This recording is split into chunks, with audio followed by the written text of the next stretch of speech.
ووالدي المشركين والمسلمين والأحياء منهم والأموات ولمن حضر بهذا المجلس ولمن سمع بهذا المجلس ولمن أنفق وصدق بهذا المجلس وللفقراء والمساكين بالإيمان والإسلام سير لهم الفاتحة.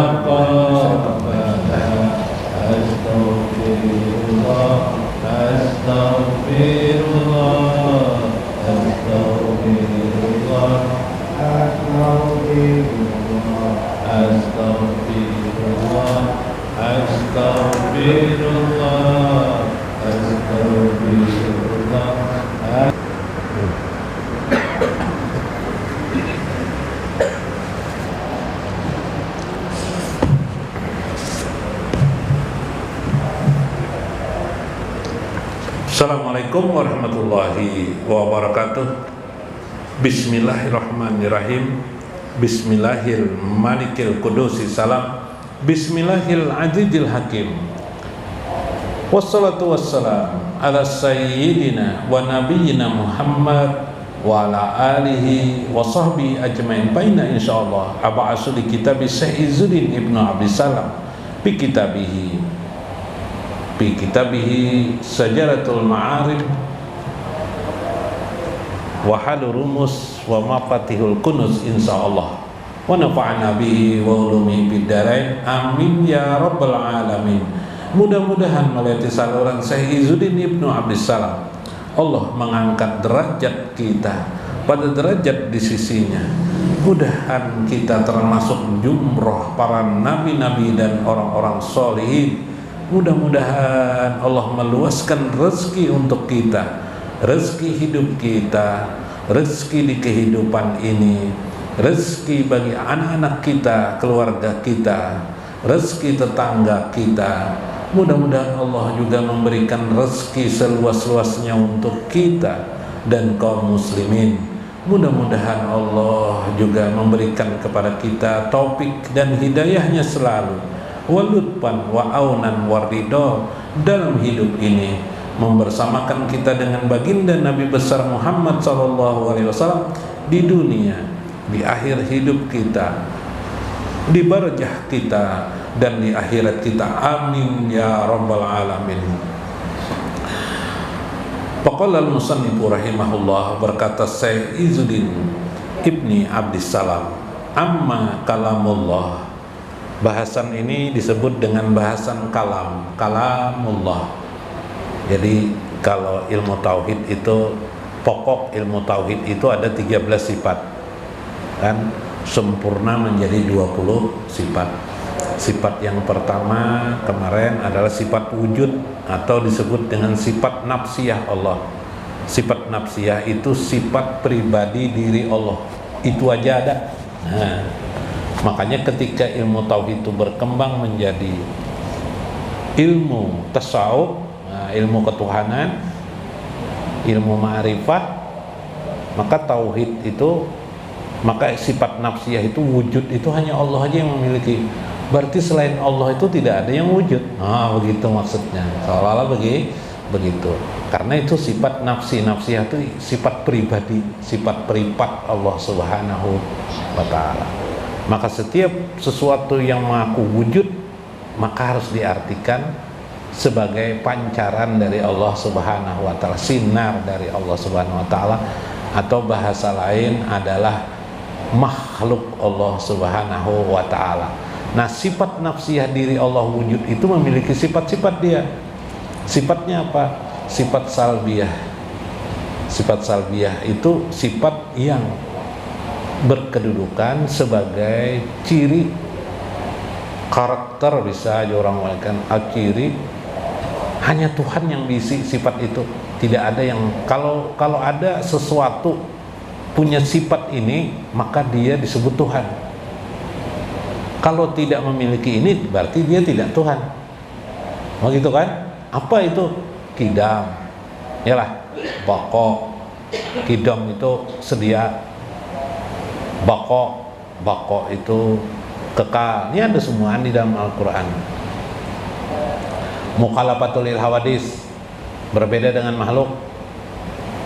Qiyamuhu binafsih, qiyamuhu binafsi dan wahdaniyat. Nah, ya lah, berapa sifat sudah? 5 kah? Nah, 5 sifat. Sifat 5 ini salbiyah. Jadi dia dengan sifat nafsiyat itu 6, ya lah, 6 tambah 7 kena. 6 tambah 7 berapa? 13. 7-nya disebut sifat ma'ani. Sifat makna aja sifatnya. Lil makna, kesempurnaan. Apa sifat makna? Sifat maknawi itu yaitu kudrat, iradat, lagi ilmu, hayatun, lagi sama, basar dan kalam. 7 sifat. Nah, sempurnaan. Baru 7-nya tuh tambahan aja, kaunuhu qadiran, keadaannya selalu aktif, berkuasa terus menerus. Kada dulu aja berkuasa, kada maksudnya sampai sekarang dan akan datang. Nah, di akhir dari sifat 13 itu disebut dengan kalam. Allah berkalam. Tapi kalam Allah Subhanahu wa taala bagi kita manusia tidak berhuruf dan tidak bersuara. Kenapa kalau berhuruf bersuara? Kalau berhuruf bersuara kawa ditiru ngarannya, iyalah. Dan kalau kawa ditiru berarti dia baharu, lain kalam Allah lagi. Nah, makanya dia adalah sunyi dari demikian itu. Nah, makanya kalam Allah tidak ada bersuara, ya kan?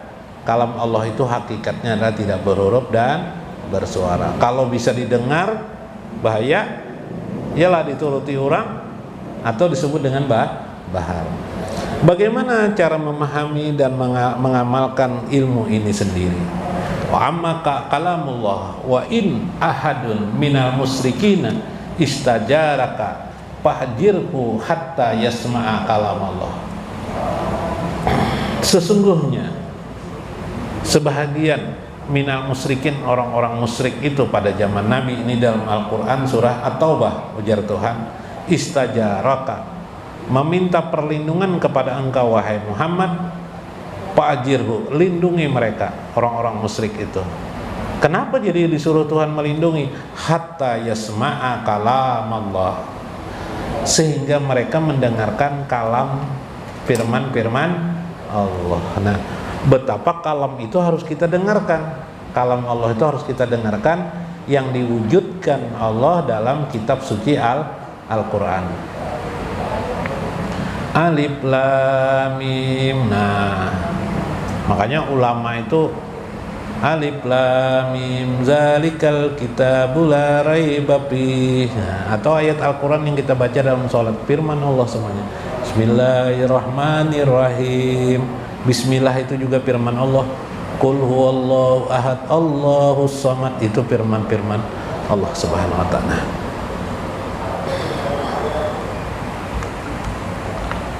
Wa qala wasaddaqat bi kalimati rabbiha wa kutubihi, dan dia membenarkan kalimat-kalimat Tuhannya, wa kutubihi, dan kitab Al-Qur'anul Karim. Quran surah At-Tahrim ayat 12. Nah, ini diantara firman-firmannya. Wa amma samaratu ma'rifatihi bil kalami. Adapun memakrifati daripada kalam itu ialah bima'rifati jatillah wa sifatihi, yaitu mengenali dia tentang zat Allah dan sifat-sifat Allah. Zat Allah itu kayak apa mengenalnya dengan rangkuman dari sifat 13 Allah Subhanahu wa taala. Merangkum kita, kenalah kita. Kenapa? Karena ada 13 sifat daripada Allah Subhanahu wa taala. Itu pun kita kenali, ya, kita kenali tidak sempurna. Nah, itu gambaran terkecil kemampuan manusia.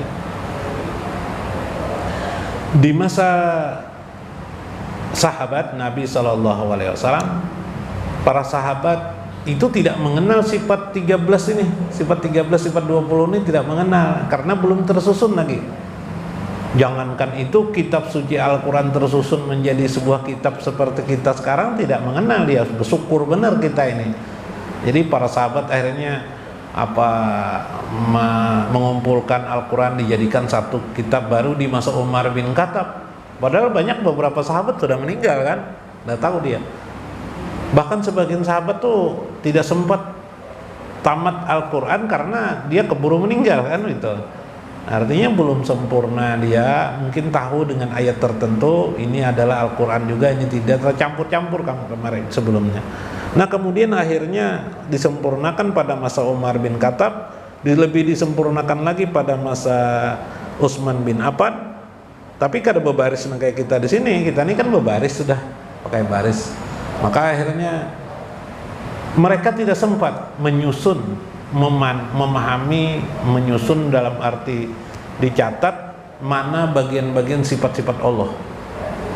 Belakangan ulama abad ketiga 300 tahun kemudian tahun kemudian Imam Abu Hasan Al-Asy'ari mengarang kitab Al-Luma namanya, menyusun kitab namanya 13 sifat 13 Allah Subhanahu wa taala yang ada di dalam Al-Qur'an. Makanya semua sifat-sifat Allah yang disebut tadi itu semuanya disebut di dalam memang Al-Qur'an Al-Karim. Jadi sahabat tuh tidak menghitung aja nya, tapi nya kenalnya kalau disebut Allah tuh memiliki sifat kalam tahu dia, kalau sifat sama tahu dia, wahid tahu dia. Nah, tahu aja. Cuma tadi itu tidak, kalau kita kan pakai angka 13, nah, sifat 13 atau sifat 20. Wa amarahu wa jazrahu. Maka mengenali zat Allah, mengenali sifat-sifat Allah seperti yang disebut tadi, akhirnya mengenallah kita zat Allah Subhanahu wa taala.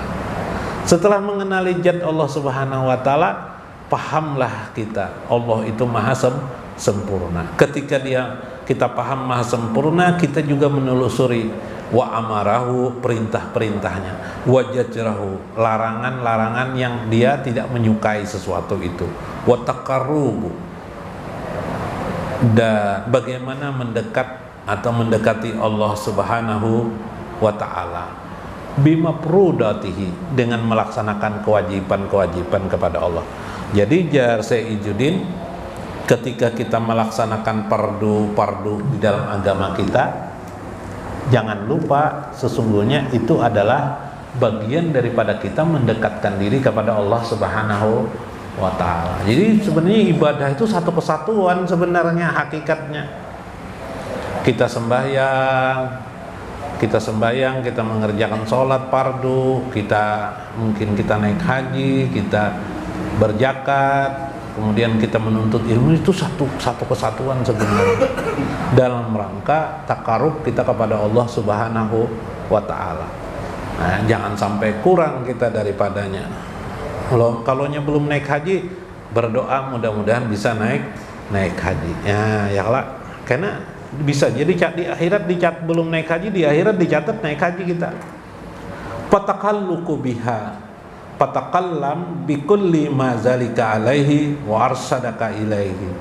Maka bersifat dengan sifat kalam ialah ma zalika alaihi wa arsada ilaihi, ialah mengambil petunjuk daripada kalam-kalam Allah. Jadi bagaimana mengamalkan kalam Allah? Mengambil petunjuk dari firman-firman Allah. Kayak apa caranya?